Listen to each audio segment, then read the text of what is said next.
Hello students, botany के lecture में आज हम प्लांट पैथोलॉजी की सीरीज़ में एक पहला डिजीज़ एग्जाम्पल पढ़ने जा रहे हैं। डिजीज़ का नाम है लेट ब्लाइट ऑफ पोटैटो। ये एक फंगल डिजीज़ है। यदि हम इसके इंट्रोडक्शन के बारे में बात करें तो ये एक फंगल डिजीज़ है। और देखिए, कोई भी डिजीज़ पढ़ने से पहले हम इनके 3 पॉइंट्स को हमेशा ध्यान रखेंगे।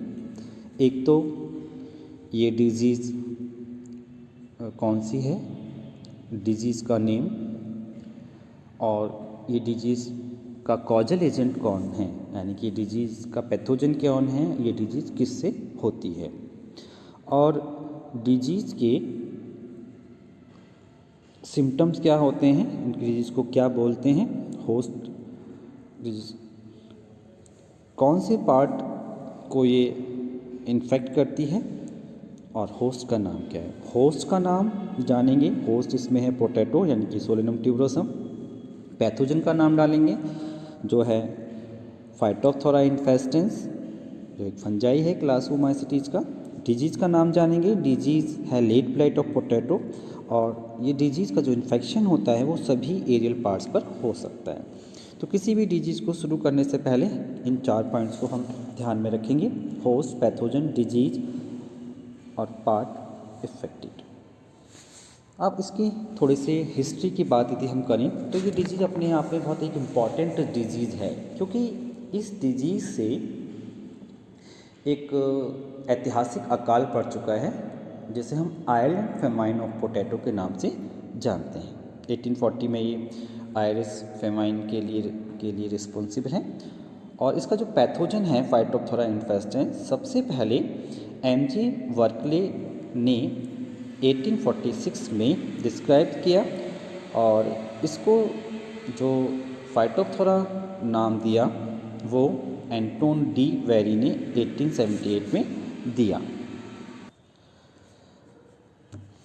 अब हम बात करते हैं कि जो लेट ब्लाइट ऑफ पोटैटो होता है वो विश्व के कौन कौन से एरियाज़ में पाया जाता है, जो बीमारी है वो कौन कौन से एरियाज़ में लगती है। तो जो डिजीज़ है इसकी हमें जो डिजीज़ जहाँ जहाँ रिपोर्ट हुई है उसके यदि हम चार्ट को यदि हम देखें तो देखिए 1830 से 40 तक ये एंडीज़ यूरोप यूएसए में, 1843 में आयरलैंड, इंग्लैंड तथा सभी यूरोप में, 1845 से 46 तक इरिस फेमाइन में ये इन्वॉल्वमेंट रहा इसका, 1870 से 80 तक ये नीलगिरी हिल्स में, और 1943 में मेरठ यूपी इंडिया में रिपोर्ट की गई। तो यदि हम इसको थोड़े से इंट्रोडक्शन की इस पर हम बात करें तो ये पोटैटो क्रॉप जो है वो साउथ अमेरिका का नेटिव है। तो इसलिए ये जो डिजीज़ थी काफ़ी समय तक, यानी कि हम 1830 तक देखें तो साउथ अमेरिका में ही लोकलाइज थी, सीमित थी, लिमिटेड थी। परंतु धीरे धीरे जो ट्रांसपोर्ट के साधन बढ़े तो उसमें 1814 तक ये डिजीज़ अनेक यूरोपियन कंट्री में फैल गई, जहाँ तक कि 1845 में आयरलैंड की सारी पोटैटो क्रॉप को इस प्रकार इसने प्रभावित किया, इस प्रकार से डिजीज़ इसने फैलाई, डिजीज़ किया कि उस कंट्री की सारी जो इकोनॉमिक थी वो इकोनॉमी डिस्टर्ब हो चुकी थी, और एक ऐतिहासिक अकाल पड़ा जो हम आज भी आयरलैंड फेमाइन के नाम से जानते हैं। इसके बाद ये धीरे धीरे बीमारी जो होती है वर्ल्ड के अनेक पोटैटो ग्रोइंग एरिया थे उनमें बढ़ने लगी, और इंडिया में सबसे पहली बार यह डिजीज़ 1870 से 1880 के बीच नीलगिरी एरिया से रिपोर्ट की गई है। अब देखिए, क्योंकि ये पहले भी बताया कि ये एक फंगल डिजीज़ है, इसका जो पैथोजन है वो एक फंजाई है, और उस पैथोजन के बारे में यदि हम बात करें उसका नाम बताया फाइटोप्थोरा इन्फेस्टेंस है। इसके बारे में यदि हम कुछ बात करें तो उसका जो सर्वाइवल है India, not in Indian plain due to high temperature, जो इंडियन प्लेन है वहाँ पर ही हाई टेम्परेचर के कारण ये सर्वाइव नहीं कर पाता है। यदि हम इसके प्राइमरी सोर्स ऑफ इनोकुलम की बात करें तो इसके जो सीड होते हैं वो प्राइमरी इनोकुलम के रूप में कार्य करते हैं। जो पोटैटो क्रॉप है उसके जो सीड होते हैं जो स्टोर करते हैं हम, वो प्राइमरी इनोकुलम के रूप में कार्य करते हैं। और हिल्स पर जो इसका प्लांट का डेब्रिस होता है, कूड़ा करकट होता है, मलबा होता है, वो इसके सर्वाइवल का सोर्स बनता है।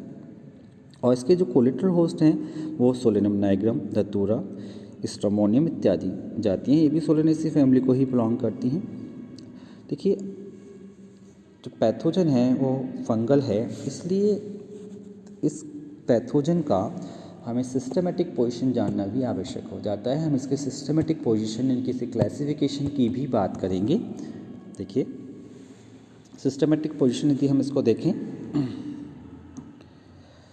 किंगडम माइकोटा या fungi, division eumycota, sub division mastigomycotina, class oomycetes का मेंबर है, order peronosporales, family pythiaceae, genus phytophthora and species है, जीनस फाइटोप्थोरा और स्पीशीज इन्फेस्टेंस है।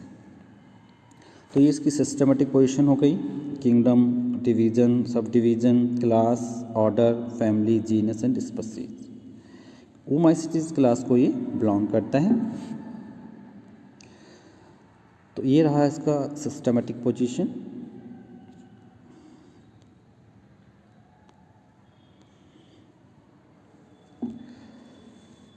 अब हम बात करेंगे इस डिजीज़ के सिम्टम्स की।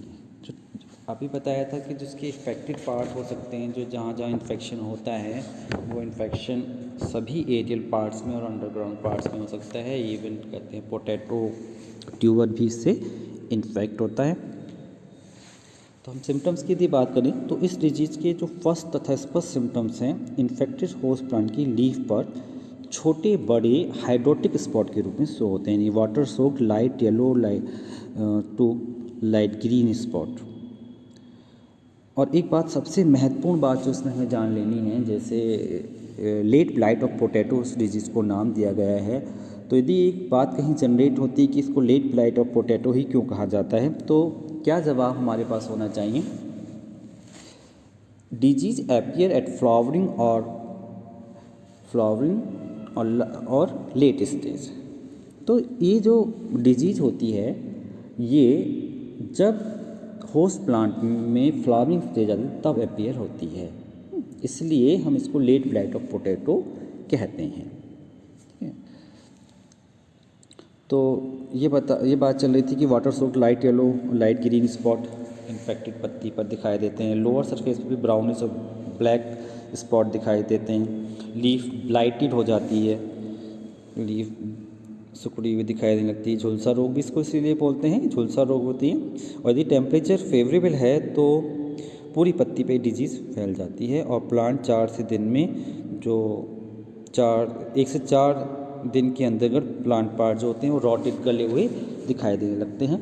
और जो ब्लाइटेड लीफ है वो सड़ती हुई सी दिखाई देती है, उसमें विशेष प्रकार की स्मेल भी आने लगती है। तो ये जो लीफ पर पड़ने वाले स्पॉट आप ये देख रहे हैं, देखिएगा ब्लाइटेड स्पॉट के सिम्टम्स हैं। लोअर सरफेस पर वाइट कलर का फंगल माइसीलियम भी दिखाई दे रहा है, ये इसका एक प्रकार से कंफर्म टेस्ट होता है।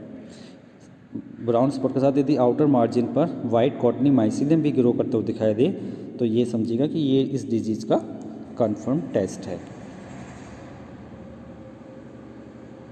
तो इस प्रकार लीफ से पाए जाने वाले जो सिम्टम्स हैं उनको इस प्रकार से हम कैटेगराइज कर सकते हैं। Late blight affect all plant part specially leaves, stem and tubers.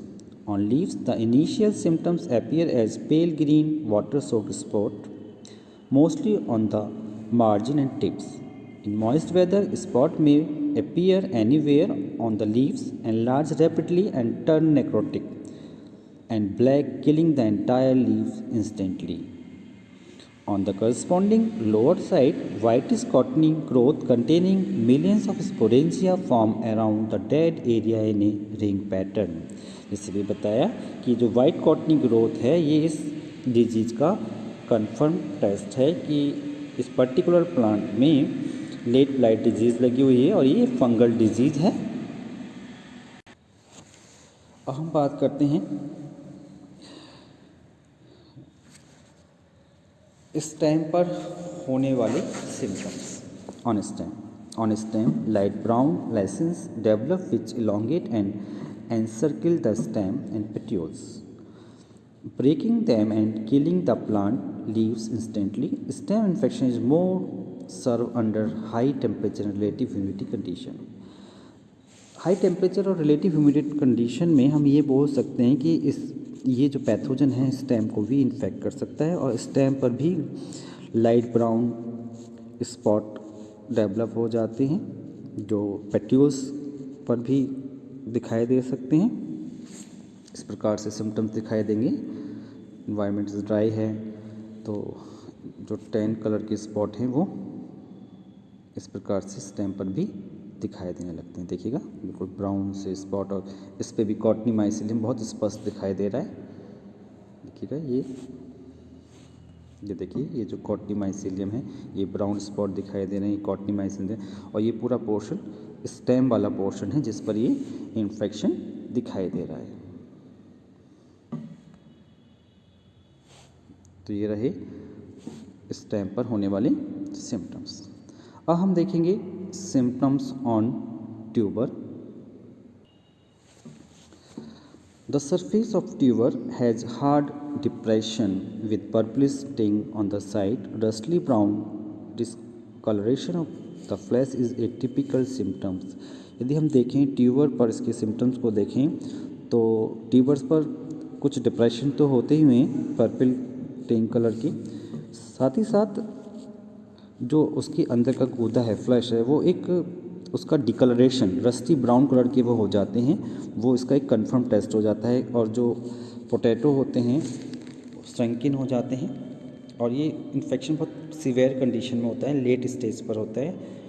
और इन्फेक्टेड जो ट्यूबर में होते हैं उसमें कुछ धंसे हुए एरिया दिखाई देते हैं, श्रंकिन दिखाई देते हैं और पूरा का पूरा पोटैटो ट्यूबर एक में उसमें एक पर्टिकुलर टाइप की स्मेल आने लगती है और वो नष्ट हो जाता है। Initially the infected tuber are hard but associated secondary pathogen में set in soft rot symptoms.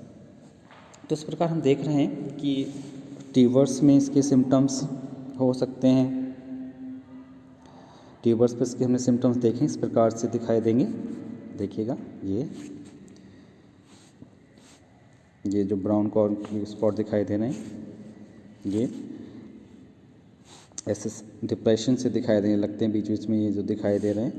तो इस प्रकार हमने देखा आज late blight of potato disease पढ़ी जिसमें हमने इसका इंट्रोडक्टरी वाला पोर्शन पैथोजन के बारे में बात की और मेनली इसके सिम्टम्स के बारे में हमने बात की। स्टेम पर होने वाले सिम्टम्स, लीफ पर होने वाले सिम्टम्स, इस प्रकार से डिजीज़ दिखाई देती है। अगले वीडियो में हम इसके डिजीज़ साइकिल और कंट्रोल मेथड की बात करेंगे। आज का लेक्चर यहीं समाप्त होते हैं। धन्यवाद।